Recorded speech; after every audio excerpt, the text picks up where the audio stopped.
కొడుకు పోలీస్ అవుతాడు అనుకున్నా, మాకంటే మంచి స్థాయిలో ఉండాలనుకున్నా. పోలీస్ యూనిఫామ్ లో సూటు బూటు వేసుకోవాలని కలలుగన్నారు. ఇవి పేలుళ్ల కుట్రలో దొరికిన సిరాజ్ తండ్రి ఆవేదన, కన్నీళ్లతో వచ్చిన మాటలు.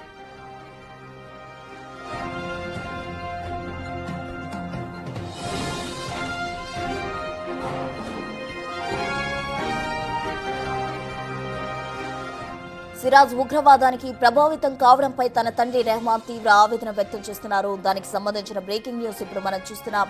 గ్రూప్స్ కోసం హైదరాబాద్ పంపిస్తే ఇలా తయారయ్యాడంటూ కన్నీరు పెట్టుకున్నాడు ఆ తండ్రి. సిరాజ్ ను పోలీసు అధికారిగా చూడాలని కలలు కన్నానని తండ్రి చెప్తున్నాడు. సిరాజ్ హైదరాబాద్ వెళ్లి 6 నెలలు మాత్రమే అవుతుందని, ఇంతలోనే ఉగ్రవాదానికి ప్రభావం కావడం తనని తీవ్రంగా కాల్చివేసిందన్నారు. ప్రస్తుతం విజయనగరం రూరల్ ఏఎస్ఐగా పనిచేస్తున్న సిరాజ్ తండ్రి రెహమాన్ పనిచేస్తుండగా సిరాజ్ సోదరుడు ఎస్టీఎఫ్ కానిస్టేబుల్ గా ఉన్నాడు. వీరిద్దరికంటే సిరాజ్ మంచి పొజిషన్ లో ఉండాలని ఆ తండ్రి కలలు కన్నాడు. ఆ కలలు నిజం చేసుకునేందుకు కొడుకును పట్నం పంపించాడు.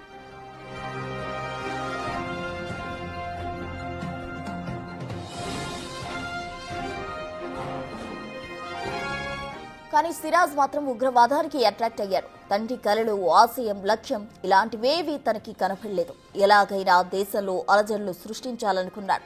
అందుకే విజయనగరంలోని 4 ప్రాంతాల్లో పేలుళ్లకు ప్లాన్ చేసినట్టు తెలుస్తోంది. స్లమ్ ఏరియాలో 4 చోట్ల పేలుళ్లకు ప్లాన్ చేశారు. దిల్సుఖ్ నగర్, కోటిలోని గోకుల్ చాట్లో తరహాలో అలాగే పేలుళ్లకు ప్లాన్ చేసినట్టు విచారణలో తేలింది. కానీ తన తండ్రి మాత్రం సిరాజ్ ను జైలు నుంచి తీసుకురావడానికి ప్రయత్నం చేయనని స్పష్టం చేశారు.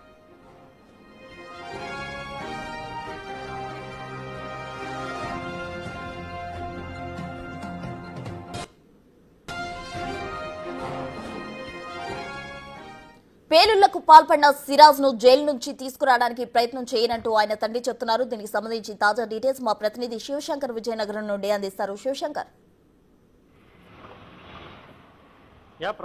ప్రస్తుతం మనం చూసినట్లయితే ఏదైతే సిరాజ్ ఉగ్రవాద భావజాలంపై తండ్రి రెహమాన్ అయితే కన్నీటి పర్యంతం అవుతున్న పరిస్థితి. తండ్రి రెహమాన్ తో పాటు అదేవిధంగా తల్లి కావచ్చు, తన చెల్లి, అదేవిధంగా తన అన్న ఎస్టీఎఫ్ కానిస్టేబుల్ గా పనిచేస్తున్న అన్న కావచ్చు, ప్రతి ఒక్కరంటే కుటుంబ సభ్యులందరూ కూడా కన్నీరు మున్నీరుగా వినిపిస్తున్నటువంటి పరిస్థితి నెలకొంది. ఎందుకంటే పెద్ద కొడుకు ఇప్పటికే ఎస్టీఎఫ్ కానిస్టేబుల్ గా ఉన్నాడు, తానేమో ఏఎస్ఐగా పనిచేస్తున్నారు. ఇప్పటికే కూతురు కూడా గ్రూప్స్ కి సెలెక్ట్ అయినటువంటి విషయాన్ని రెహమాన్ స్వయంగా చెప్తున్నారు. మరోవైపు తన చిన్న కుమారుడిని కూడా అటు ఎస్ఐ గారిని చూడాలనుకున్నారు. అయితే తను ఎస్ఐ ఫలితాల్లో ఫెయిల్ కావడంతో ఇట్టి పరిస్థితుల్లో మంచి ఉద్యోగాలు చూడాలన్న ఉద్దేశంతో హైదరాబాద్ లో షైన్ ఇన్స్టిట్యూట్ కి ఆయనకి గ్రూప్ 2 కోచింగ్ కూడా పంపించినట్టయితే రెహమాన్ ఇప్పటికే మనతో చెప్పారు. అయితే గ్రూప్స్ కోచింగ్ తీసుకుంటున్నాడు, మంచి స్థాయికి వెళ్తాడు, ఎగ్జామ్స్ లో సక్సెస్ అవుతాడని భావిస్తున్నటువంటి తరుణంలో సిరాజ్ జీవితం కేవలం 6 నెలల్లోనే ఉగ్రవాద భావజాలంపై ఆయన మోటివేట్ అయ్యాడని చెప్పేసి తండ్రి ఆవేదన వ్యక్తం చేస్తున్నటువంటి పరిస్థితి అయితే ఉంది. అయితే ఎక్కువ సమయం కూడా తీసుకోలేదు. కేవలం రంజాన్ సమయంలో ఆయన ఎక్కువగా మసీదుకి వెళ్ళేవాడు. మసీదులో ఎక్కువ సమయం గడపడం, దాన్ని చూసినటువంటి సమీర్ ఈ యొక్క అంటే ఏదైతే సిరాజ్ ని ఉగ్రవాద భావజాలానికి ఆకర్షితుడిగా లోనైనట్టు చేశాడు.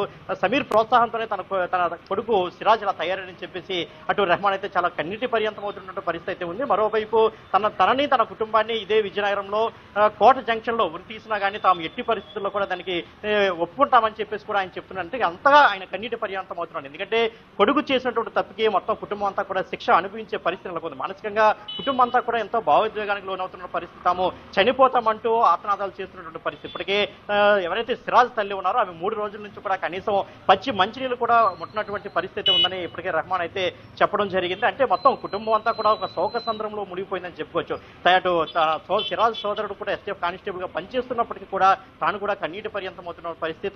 తమకి ఈ విషయం ఎలా అంటే ఎట్టి పరిస్థితుల్లో కూడా ఈ విషయం ఇప్పటివరకు కూడా తమకు తెలియదు. కేవలం పోలీసులు వచ్చి సిరాజ్ని అరెస్ట్ చేసినంత వరకు ఈ విషయం తమ దృష్టికి రాలేదని చెప్పి వాళ్ళందరూ చెప్తున్నటువంటి పరిస్థితి. మరోవైపు మనం చూసుకున్నట్లయితే ఇటీవల సిరాజ్ని పోలీసులు అరెస్ట్ చేసిన తర్వాత కస్టడీ తీసుకున్న తర్వాత ఎంత పెద్ద శిక్ష విధించినా తాము సమ్మతమే అని చెప్తున్నటువంటి పరిస్థితి ఉంది. ఎట్టి పరిస్థితుల్లో కోర్టుకు వెళ్లి బెయిల్ కోసం కూడా మేము ప్రయత్నం చేయమని అయితే సిరాజ్ తండ్రి రెహమాన్ అయితే ఇప్పటికే చెప్పడం జరిగింది. మరోవైపు నిన్న సిరాజ్ తండ్రి రెహమాన్ కావచ్చు, అదేవిధంగా సోదరుని కూడా ఇద్దరిని కూడా ఎన్ఐఏ పోలీసులు, అదేవిధంగా 2 టౌన్ పోలీసులు కూడా pan card, Aadhaar card details తో 2 టౌన్ పోలీస్ స్టేషన్ కి పిలిచి విచారించడం జరిగింది. అయితే అదే విచారణ మళ్ళీ ఈ రోజు కూడా ఎన్ఐఏ పోలీసులు వచ్చిన తర్వాత మళ్ళీ మరొకసారి వాళ్ళని పిలిచి విచారించే అవకాశం ఉందని కూడా చెప్తున్నటువంటి పరిస్థితి ఉంది. మరొక వైపు మనం చూసుకుంటే ఆయనకి డిసిసిబి బ్యాంక్ లో కూడా అకౌంట్స్ ఉన్నాయి. దానిపైన కూడా పూర్తి స్థాయిలో వీళ్ళందరూ కూడా అంటే ఎన్ఐఏ పోలీసులు కావచ్చు, లోకల్ పోలీసులు కావచ్చు, పూర్తి స్థాయి ఆధారాలు సేకరించే అవకాశం కూడా ఉన్నట్లు కనిపిస్తోంది. Prasanna. Right Shivashankar, thank you.